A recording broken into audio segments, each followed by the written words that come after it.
Hello दोस्तों, स्वागत है मन अति सुंदर सीरियल में। तो चलिए देखते हैं आज का सीन। जैसा कि आप अगले एपिसोड में देख चुके होंगे, राधिया घर वापस आ चुकी है। घर आते ही दादी उससे सवाल करने लगती है।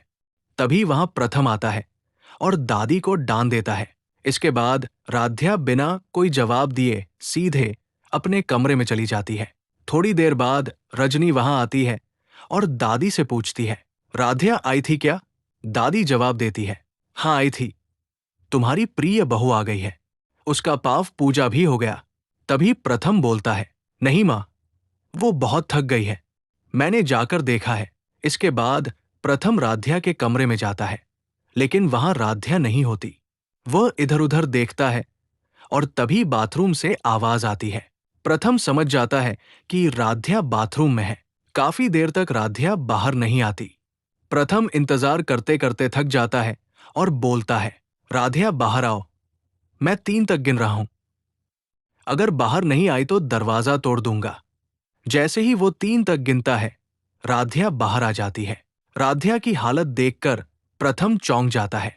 वो पूरी तरह भीगे कपड़ों में होती है और नहाई हुई लगती है, लेकिन उसका व्यवहार अजीब होता है। वो पागलों की तरह कमरे में आती है। प्रथम उसके पीछे पीछे जाता है और पूछता है, राधिया क्या हुआ? लेकिन राधिया कोई जवाब नहीं देती। वो अपने कपड़े उठाती है और फिर से बाथरूम में चली जाती है। प्रथम सोचता है कि वो सर्दी पकड़ लेगी, इसलिए काढ़ा लाने चला जाता है। जब वो वापस आता है, तब तक राधिया सो चुकी होती है। इसके बाद प्रथम अपना तकिया उठाता है और दूसरे कमरे में सोने चला जाता है।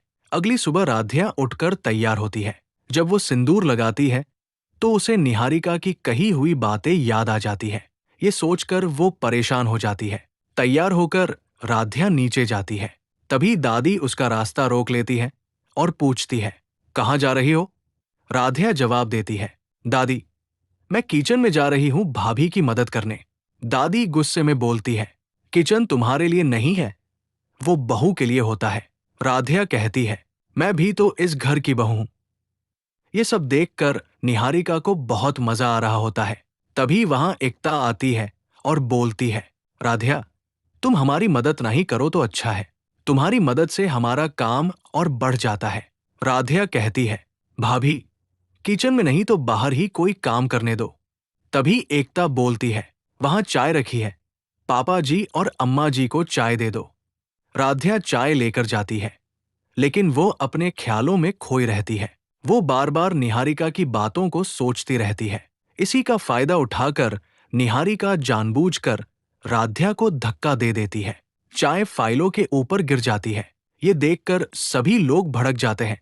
राधिया घबराकर बोलती है, सॉरी पापा जी, सॉरी मम्मी जी। तभी रजनी आती है और कहती है, राधिया, हर गलती की माफी सॉरी से नहीं होती। कुछ ऐसा काम करो कि हमें डांट ना सुननी पड़े। इतने में दादी भी आ जाती है और बोलती है, रजनी, तुम्हारी चाहती बहू कभी ऐसा काम नहीं करेगी।